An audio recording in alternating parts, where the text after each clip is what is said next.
देखिए ये वाक्य हम सेक्टर 30 33 आईपी कॉलोनी के साधारण से निवासी हैं। हमारे यहाँ पे गंदे पानी की समस्या चलती रहती है। वो तो काफी समय से चल रही है। हाँ जी, बहुत समय से चल रही है। लोगों के घर में सीवर वाटर आता है मेन पाइपलाइन से। हमारे घर में भी 18 जनवरी को पूरे दिन सीवर वाटर मेन लाइन से आ रहा था। हार के जाके शाम को हमने आरडब्ल्यूए के कंप्लेंट ऑफिशियल कंप्लेंट ग्रुप में, जिसमें 942 से ज्यादा मेंबर हैं व्हाट्सएप के, उसमें हमने ये डाला कि हमारे यहाँ गंदा पानी आ रहा है, तो आरडब्ल्यू के मेंबर्स कृपया इस पे ध्यान दें, क्योंकि हम लोग इससे परेशानी हो रही है। जो भी पदाधिकारी होंगे, जो भी पदाधिकारी है उस पे संज्ञान लें। 2 घंटे तक उस चीज पे कोई जवाब नहीं आया। हार के हमने दोबारा 2 घंटे बाद डाला कि क्या इस चीज को देखा नहीं गया है, या हम फिर से रिमाइंड करा दें कि हम लोग परेशान हो रहे हैं, सुबह से हमारे घर में गंदे पानी की समस्या आ रही है। उसके बाद आरडब्ल्यू के पदाधिकारियों ने हमारे लिए आपत्तिजनक भाषा का यूज करना शुरू कर दिया। You are a dirty politician, you are a coward. मतलब साफ पानी मांगना इज ए पॉलिटिशियन। हाँ, you are a dirty politician, you are a coward, my words are most deserving for you, if you have so much time for entertainment, utilize it somewhere here। ये सब चीजों का इन्होंने use करना वहाँ पे। पदाधिकारी की पोस्ट आरडब्ल्यू के जॉइंट सेक्रेटरी मिस्टर BJ संतोष, ये सब उन्होंने लिखा। तो हमने उन आरडब्ल्यू के प्रधान को उसमें टैग किया कि देखिए आपके पदाधिकारी हमसे किस तरह से बात कर रहे हैं। हमने सिर्फ गंदे पानी के लिए ही, समस्या के लिए ही अपनी बात रखी है। तो उस चीज को रोकने की जगह आरडब्ल्यू के प्रधान जी ने उसको बढ़ावा दिया, उसको कंटिन्यू किया। मेरी बच्ची जो 8 साल की माइनर बच्ची थी, उसको जो चोट लगी थी, उसकी हमने कहीं पे भी कंप्लेंट नहीं करी थी, उसको भी उन्होंने वहां पे 942 लोगों के बीच में मेरी बच्ची के संवाद का जिक्र करना शुरू कर दिया। मेरे पति ने बोला भी कि आप हमारे बच्चे के बारे में लिखने के लिए आपको हक नहीं है, कृपया करके आप उस चीज को हटा लीजिए। तो उन्होंने कहा कि ऐसे कैसे हटा ले, आपने कंप्लेंट करी थी, जहाँ की हमने कोई कंप्लेंट नहीं करी थी, हमने किसी को भी नहीं कुछ बोला था। फिर भी उन्होंने उस चीज को बोला कि उन्होंने भी you are a dirty politician, मैं आपका जग उजागर करूंगा। उसके बाद हमारे लिए तरह तरह की बातें करी। मतलब सिर्फ एक गंदे पानी की कंप्लेंट करने के ऊपर ये सब हुआ? ये सिर्फ एक गंदे पानी की कंप्लेंट के ऊपर। अच्छा, मतलब आरडब्ल्यू के प्रेसिडेंट से मतलब साफ पानी नहीं मांगा जाना चाहिए? हाँ, नहीं मांगना चाहिए, यही हमें लगा। फिर हमने हार के हम लोग इतना परेशान हो गए कि हमने DRO और वुमेन कमीशन दोनों में इसके खिलाफ कंप्लेंट दर्ज करवाई। तो वुमेन कमीशन में भी हमारा केस चल रहा है, DRO में भी हमारे केस के अगेंस्ट हियरिंग हुई। उस हियरिंग में हमारा ऑर्डर आ गया। क्या ऑर्डर दिया DRO? मैं आपको बताती हूँ, पहले मैं आपको बताती हूँ उस प्रोसीडिंग्स में क्या हुआ। जब DRO के साथ हमारी ऑफिशियल हियरिंग हुई, उसमें वो भी थे, हम भी थे, दोनों पार्टीज थे। तो DRO साहब ने हमारा पूरा केस सुना, और हमारा पूरा केस सुनने के बाद उन्होंने बोला कि प्रधान जी को बोला कि प्रधान जी अगर गलती हो ना तो मान लेनी चाहिए। ये चीज का उन्होंने उस चीज में जिक्र भी किया। वहां पे प्रधान जी ने बोला भी जी बिल्कुल हम इस चीज का ध्यान रखेंगे। तो इस ऑर्डर में ये आया, ये पा लिया गया कि इनएप्रोप्रिएट मैसेज का यूज किया गया था, और इनएप्रोप्रिएट मैसेज गवर्निंग बॉडी के लोगों के लिए देना इज नॉट गुड। आप एक आरडब्ल्यू के ऑफिशियल ग्रुप में हमारे अगेंस्ट पे इनएप्रोप्रिएट मैसेज यूज कर रहे हैं, इसका DRO ने अपने ऑर्डर में जिक्र किया। और उसके बाद उन्होंने एडवाइजरी दी कि आज के बाद किसी भी रेसिडेंट के साथ कोई भी इनएप्रोप्रिएट बिहेवियर नहीं होना चाहिए। इसकी प्रॉपर एडवाइजरी निकालनी चाहिए आरडब्ल्यूए के गवर्निंग बॉडी TST ग्रुप को, और उसको अपने डिस्प्ले बोर्ड पे और आरडब्ल्यूए के व्हाट्सएप ऑफिशियल ग्रुप पे उसको डालना ही पड़ेगा। ये एडवाइजरी उनको दी गई। जिस चीज का ये ऑर्डर आया 29 जुलाई को, 28 जुलाई को हियरिंग थी, 29 जुलाई को ऑर्डर आ गया। उसके 7 दिन बाद तक भी कुछ कार्रवाई नहीं करी गई थी आरडब्ल्यूए द्वारा। मैंने रिमाइंडर ईमेल डाला आरडब्ल्यू के ऑफिशियल जीमेल आईडी पे, तो उन्होंने कि आप उस ऑर्डर के लिए कार्रवाई कर लें। आप 7 दिन ऑलरेडी हो चुके हुए हैं इस ऑर्डर को, और आपकी तरफ से कोई कार्रवाई नहीं करी गई है, पर उसके बावजूद उनकी तरफ से कोई भी एक्शन नहीं लिया गया। इसके ऑर्डर आने के बाद आपको कोई दोबारा हरास किया गया? हरास तो आप ये समझिए कि उनका ऐसे लगता है कि सिर्फ अधिकार ही बन गया है। आरडब्ल्यूए अपने आप को ये समझते हैं कि उनसे ऊपर कोई है नहीं, तो वो ऐसा एक हमारे ही आरडब्ल्यूए हमारे कॉलोनी के एक निवासी हैं केतन सूरी जी। पहले तो आपका बहुत बहुत धन्यवाद, आपके चैनल के माध्यम से जन विचार चैनल का भी बहुत बहुत धन्यवाद। जो हमारी आज जो इंद्रप्रस्थ कॉलोनी की समस्या है, तो मेन मुख्यतः जो हर किसी एक निवासी के साथ में अब जो है वो बीत रही है, तो उसको आपके उठाने साथ के तो लिए- लगातार बीतती आ रही है। उसके लिए तो पहले बहुत बहुत धन्यवाद करूंगा मैं आपके चैनल का। बाकी हाँ, हमारे साथ तो देखिए जहां भी कोई अगर कोई बुराई के बारे में अगर उजागर करेगा तो वहां तो बातें होंगी। सेम ऐसा ही मामला इसी से मैं बता दूं, इसी ऑर्डर से जो संबंधित है, जी इस ऑर्डर की कंप्लायंस मैडम ने जैसे बताया कि इन्होंने दोबारा रिमाइंडर मेल भी भेजा कि आप इसकी कंप्लायंस कराएं। रादर इसकी कंप्लायंस करना तो बहुत दूर की बात है, ये निवासियों के साथ में साझा तक नहीं किया गया कि हमारे पास में ऐसा ऑर्डर आया है डिस्ट्रिक्ट माननीय डिस्ट्रिक्ट रजिस्ट्रार साहब द्वारा, ना ऑर्डर की कंप्लायंस की गई, ना निवासियों के साथ साझा किया गया। इसी कड़ी में मैं आपको बताऊं, अभी इस ऑर्डर आने के बाद 11 अगस्त 2026 को ऑर्डर आने के बाद की बात कर रहा हूं। हालांकि अगर एक क्लियर डायरेक्शन अगर डीआरएस द्वारा दी गई है तो उसका एक आरडब्ल्यूए को पालना करना एक उनका दायित्व बनता है, इसकी उनकी रिस्पॉन्सिबिलिटी है, नैतिक जिम्मेदारी भी है उसकी। वो पालन नहीं करते हैं जी। 11 तारीख को फिर वही दोबारा से सिलसिला शुरू हो जाता है कॉलोनी के विभिन्न ग्रुप्स के ऊपर में। हालांकि कई ग्रुप्स में हम नहीं है और जिनमें है उनमें भी और कई जानकार भेजते भी हैं कि वहां पे इस तरीके से जो बातें चल रही हैं। अब आप सोचिए निश्चित जी, एक सौहार्दपूर्ण व्यवहार कैसा होता है, वो रेजिडेंट वेलफेयर एसोसिएशन का दायित्व है।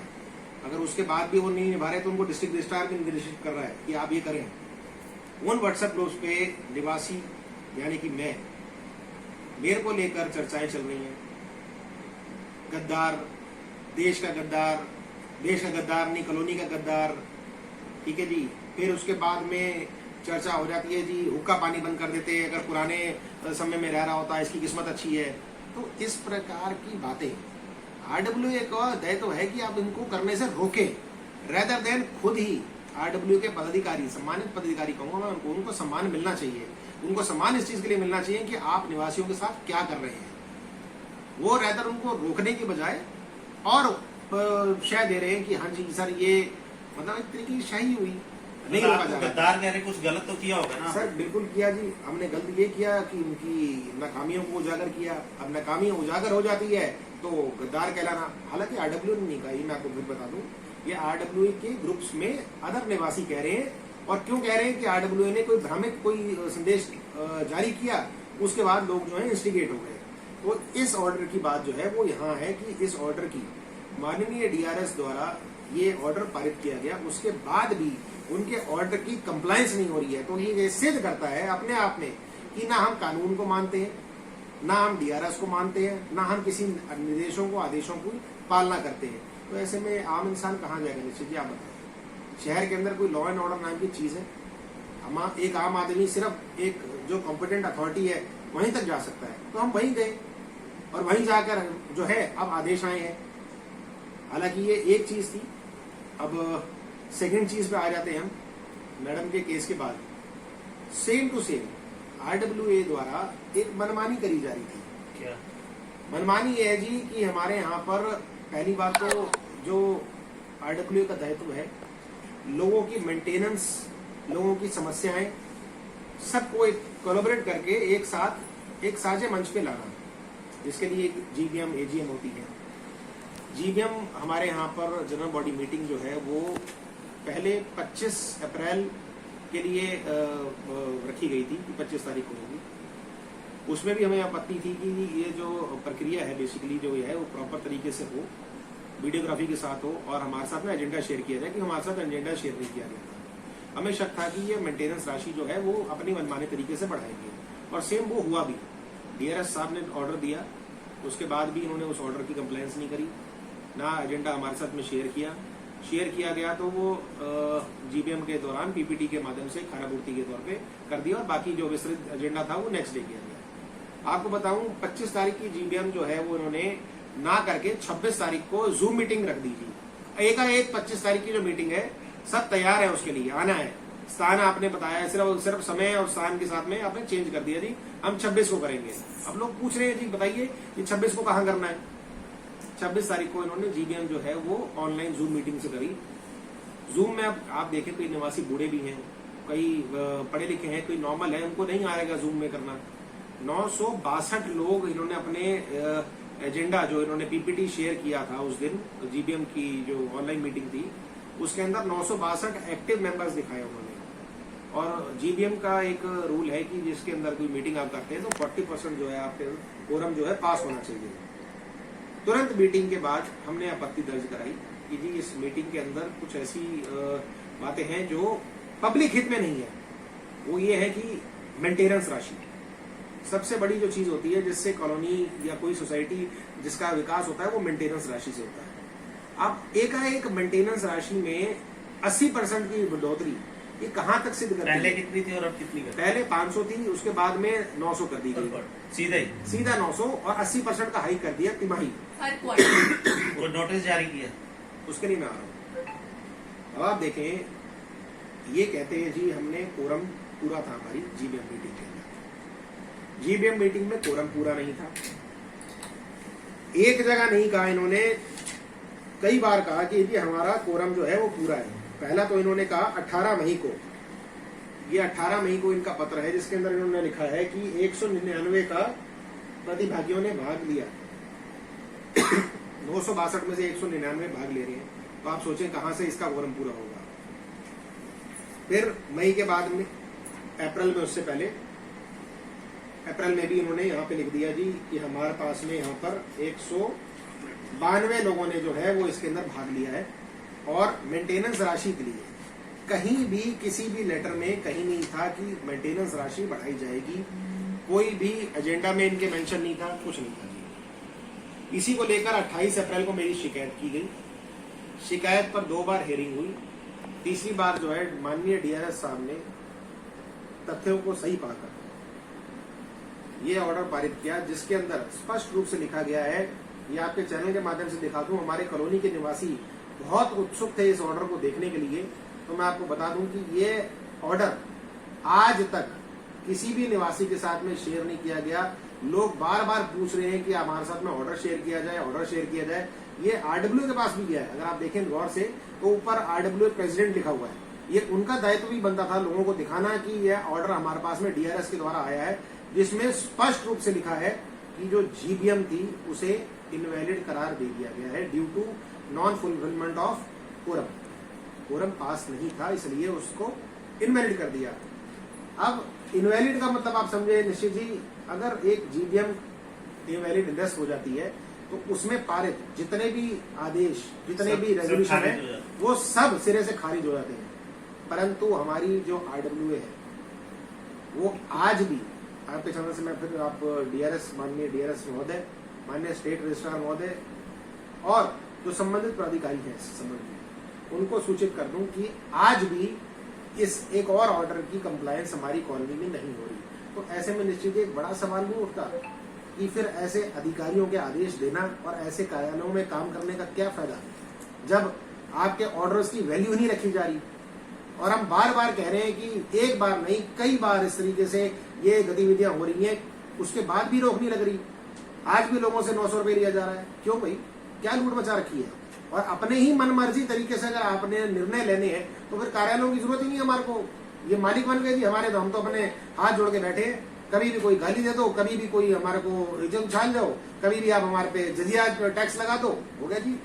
आप ये कह रहे हैं कि सरकार के नियमों की पालना नहीं है? बिल्कुल सर, आदेशों की पालना नहीं हो रही सर। नियम कानून एक्ट तो मानते ही नहीं ना सर।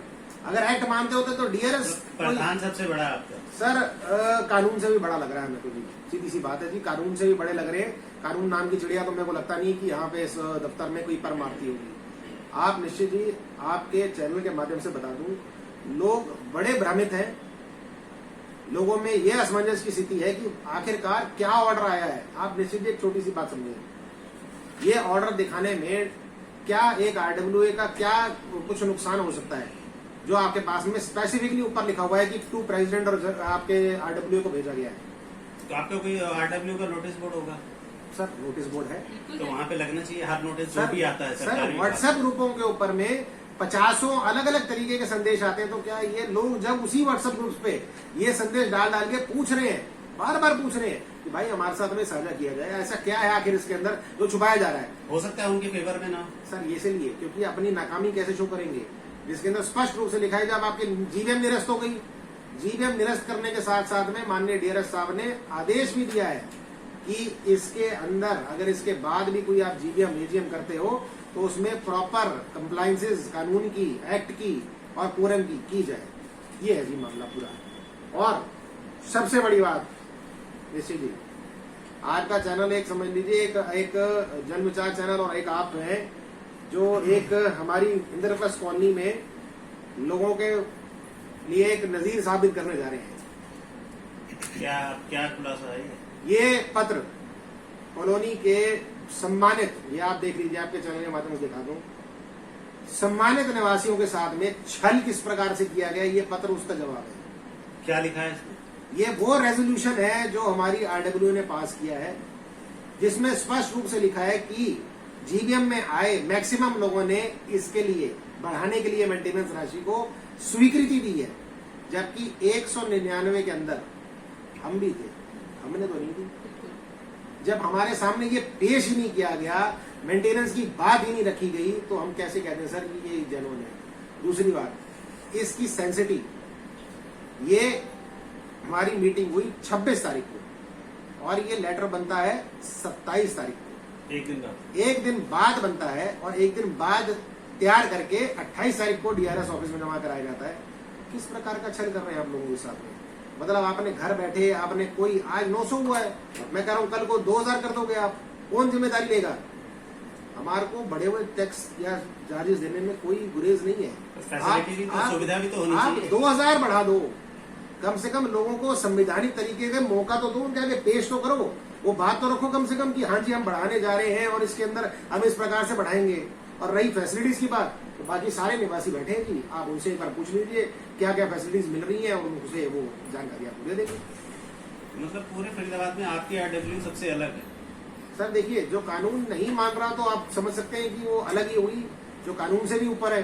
अब आप सोचो डीआरएस द्वारा 2-2 ऑर्डर पास किए जा रहे हैं, उसके बाद उन्हीं ऑर्डर्स की कंप्लायंस नहीं हो रही, तो ये तो या तो डीआरएस महोदय की लिए एक बड़ा प्रश्न चिन्ह खड़ा कर रहे हैं कि आप अपने ऑर्डर्स की कंप्लायंस नहीं करवा पा रहे हैं, या तो फिर वो जो आरडब्ल्यू है वो अपने जो दायित्व है वो समझ रही है कि हमारे उससे बहुत बड़े कानून से ऊपर है। ये तो दोनों प्रश्न है।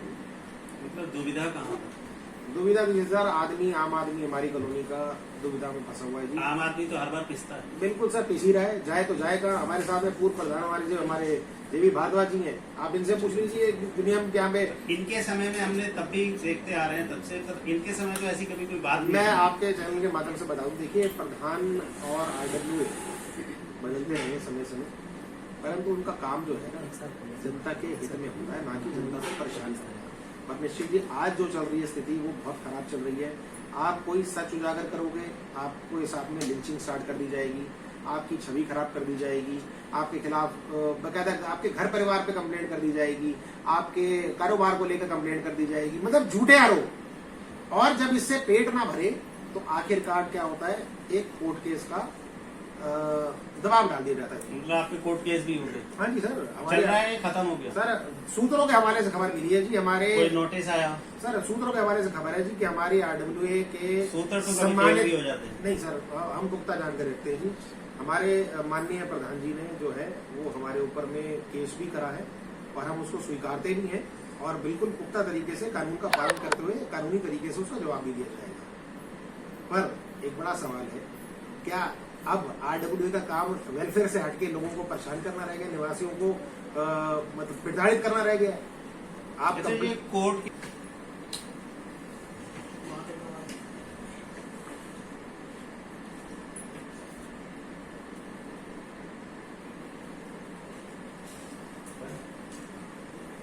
भारद्वाज जी, आप ही रह चुके हैं आरडब्ल्यू के प्रधान, आपके समय भी काम हुए हैं, और रही बात तो शिकायत तो हर जगह चलती है, मगर इस तरह की कभी नहीं देखी कि कोई पानी की शिकायत करे और उस महिला को और उसकी बच्ची को इस तरह से कमेंट किया जाए, टीज किया जाए। बिल्कुल क्या कहेंगे? देखिए ऐसा है कि मैं यहाँ पे मैंने 3 कार्यकाल अपने पूरे किए हैं जी और चौथा भी आधा कर लिया था क्योंकि उसमें एडमिनिस्ट्रेटर बैठ गए थे, तो उस टाइम पे भी मैं पूरे आरडब्ल्यू को अपने सहयोगियों के साथ में चला रहा था।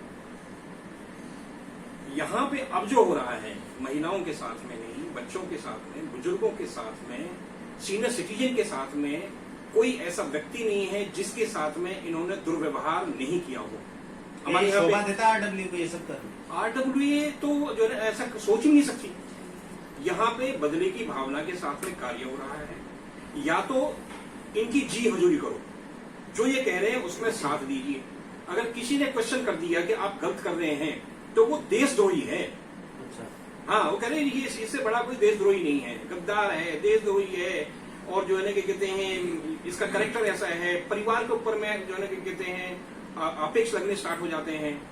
तो इस आरडब्ल्यू ने तो यहाँ पे इतना अभी 1 साल हुआ है, 1 साल के अंदर में इस तरह का इन्होंने यहाँ पे आतंक फैला रखा है जिसकी कल्पना भी नहीं कर सकते कोई। हमारे कार्यकाल में मैंने जब इनको आरडब्ल्यू को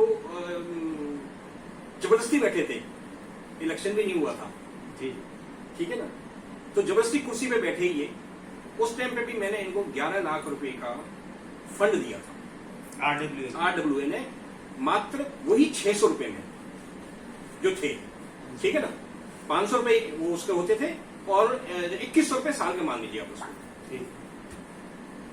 जितने भी सांस्कृतिक कार्यक्रम से हम किसी भी रेजिडेंट से 1 पैसा नहीं लेते थे, सब उसी फंड में होता उसी फंड से होता था। उसके बावजूद भी, और जितनी डेवलपमेंट हमने कराई थी, आज बेसिक इंफ्रास्ट्रक्चर में देखें 4.5 लाख रुपए के हमने पाइप डलवाए, उसके बाद में 2.5 लाख रुपए के हमने जो है सीवर लाइन को जो है बाईपास कराया। पूरा फरीदाबाद पानी में डूब जाता है, लेकिन आईपी कॉलोनी के अंदर में 1 बूंद पानी नहीं रुकता, क्योंकि हमने 2 जो है ना क्या कहते हैं ह्यूम पाइप यहाँ से अपने पैसे से डलवाए, सड़कें बनवाई, पार्क बनवाए, स्ट्रीट लाइट बनवाई, हाई मास्क लाइट लगवाई, छतरियां लगवाई, और इसके अलावा बेंचेज लगवाई, नालियों के ऊपर में स्लैब लगवाए। ये सारे काम करने के बावजूद भी हमने 11 लाख रुपए इस आरडब्ल्यू को दिए। पता नहीं आपने ये सारे काम 500 रुपए में कर दिए, तो 900 रुपए में तो कुछ बढ़िया बिल्कुल ही फौरन बन जाएगा आपका। सर होता रहा है ना, हमारे ऊपर केस हो रहे हैं, अच्छा, कोर्ट में जा रहे हैं, धौलेरा घूमने जा रहे हैं, उसके बाद में जो है ना कि वहां जाते हैं, काशी जाते हैं, वहां पे लेकर के अपने जो है ना उसमें स्पेशल गाड़ी करके, यहाँ पे जो है ना रात को 11-11 बजे तक जो है ना आरडब्ल्यू ऑफिस खुला रहता है पर्दे लगा करके। लेकिन जब पब्लिक पूछती है, मैं जब से ये प्रधान बने हैं हमारे साथी, मेरे को उसी दिन से इन्होंने ग्रुप से बाहर निकाला। आप ग्रुप में भी नहीं है जी, मतलब आप आईपी कॉलोनी के सदस्य नहीं है? हाँ, इनके हिसाब से तो हम जो है ना सदस्य नहीं है। मेंटेनेंस दे रहे हो आप? देते हैं। फिर मेंटेनेंस किस चीज का दे रहे हो? तो यही तो बात कर रहे हैं कि हम मेंटेनेंस दे रहे हैं। हमारी गलती केवल ये है कि हम सच को इनके सामने लेकर के आते हैं, मतलब आवाज नहीं उठानी, बस जो चल रहा है वैसे चलता है। महिला के साथ में इस तरह की भाषा का इस्तेमाल उस ग्रुप के अंदर में जो किया गया है, शर्म आनी चाहिए। मतलब हमारी बहन बेटियां हैं सारी की सारी, उनके बारे में अपशब्दों का इस्तेमाल करना, क्या करते हैं पैरासाइट जैसे शब्दों का इस्तेमाल करना। पैरासाइट है क्या हमारी महिलाएं? एक तरफ तो ये महिला दिवस मनाते हैं, दूसरी तरफ महिला का अपमान करते हैं। मेंटेनेंस का, भाई आपको मेंटेनेंस बढ़ानी थी, बेशक से बढ़ा दी, पर वो एजेंडा डिस्कस होगा उसके बाद ही तो बढ़ेगा ना। बिल्कुल, आपको सामने आकर के पब्लिक के बीच में अपनी बात रखनी चाहिए। हम हर साल हमने भी जीबीएम की है, एजीएम की है, बाकायदा पहले हम जो है ना 15 दिन पहले एजेंडा पब्लिक के बीच में सर्कुलेट करते हैं, फाइनेंशियल स्टेटमेंट देते हैं। इन्होंने आज तक जो है ना हमें बैलेंस शीट नहीं दी। इनसे ये पूछते हैं कि भाई आपके पास बैंक में कितना पैसा है, नहीं बताएंगे। तो इस तरह का जो इनका कार्यकाल है, अब ये क्यों गए हम, इन्होंने वहां पे लड़का बैठा रखा है ऑफिस के अंदर में, और 3-4 महिलाएं हैं। वो 3-4 महिला सुबह से लेकर शाम तक केवल फोन करती रहती है, मेंटेनेंस जमा कीजिए, मेंटेनेंस जमा कीजिए, आपके ऊपर में इतना पैसा है, इसके ऊपर में आपको इंटरेस्ट लग जाएगा, आपको पेनल्टी लग जाएगी। आपकी आरडब्ल्यू ने टेलीकॉलिंग शुरू कर, टेलीकॉलिंग स्टार्ट कर रखी है, और जो है ना कि प्रॉपर्टी डीलिंग का एक ऑफिस खुल गया वहां पे। अच्छा, सुबह से लेकर शाम तक प्रॉपर्टी डीलिंग होती है। चलो मतलब उसका कुछ हिस्सा तो आरडब्ल्यू का आता होगा ना। अब तो हिस्सा आता है या हिस्सा RWA का जाता है वो तो बाद में मालूम पड़ेगी। इनको पैसे बढ़ाने की जरूरत क्यों पड़ रही है? केतन जी क्या कह रहे हैं? मैं कह रहा हूँ ऐसा कि एक वेलफेयर जो ऑफिस है, बेसिकली मैं बताऊंगा आपको, RWA का जो ऑफिस होता है एक वेलफेयर ऑफिस है जहाँ पर आप आ जा सकते हैं अपनी समस्याएं लेकर। वो तो कोई भी जा सकता है। बिल्कुल। और हमारे यहाँ पर जो RWA का ऑफिस है, बेसिकली दुर्भाग्यवश कहूँगा कि मेरे बिल्कुल घर के सामने है, और बिल्कुल यहाँ पर एक ऑफिशियल माहौल तो आप छोड़ दीजिए, घर से बाहर निकलना भी हमारा मुश्किल है। मैं आपके चैनल के माध्यम से बता दूं, शायद आपको ज्ञात भी होगा कि आपने भी 2022 में कवर किया था, ठीक है जी। इसी ऑफिस के बाहर सुबह 8 बजे से बाहरी लोग, एक प्राइवेट कंपनी के, टेली कंपनी के लोग जो हैं वहां पर एकत्रित हो जाते हैं, बैठे रहते हैं जमघट लगाकर। 8 से 12 की शिफ्ट उनकी रहती है, 12 से 3 किसी और की शिफ्ट रहती है, फिर शाम को शिफ्ट रहती है सुट्टेबाजों की। तो आपकी मनमर्जी के लिए नहीं है, this is only for public welfare thing. और आपके चैनल के माध्यम से बता दूं, यहाँ पर कोई भी अगर इसका कोई भी विरोध करे तो वो व्यक्ति गलत हो जाएगा। अगर मैं आज इसी चीज के लिए, हालांकि मैं पिछले 1 साल से देख रहा हूँ, मैं जब इस टीम में भी था, दुर्भाग्यवश कहूंगा मैं इस टीम में भी था, और तब भी मैंने आपत्ति दर्ज कराई थी कि यहाँ पर अड्डा ना बनाया जाए। यहाँ पे अड्डा बन रहा है, परंतु वो बन गया। अब वो प्रॉपर एक विकसित अड्डा बन चुका है। बाहर जो बैठते हैं लोग, वहां पर कोई प्रॉपर वहां पर मीटिंग नहीं होती है। मीटिंग का स्पेस आपके ऑफिस के अंदर होता है, बाहर नहीं होता। भारी व्यक्ति वहां बैठते हैं। अगर हम आपत्ति अगर अब दर्ज कराएंगे तो हम हो जाएंगे गलत, कि आप गलत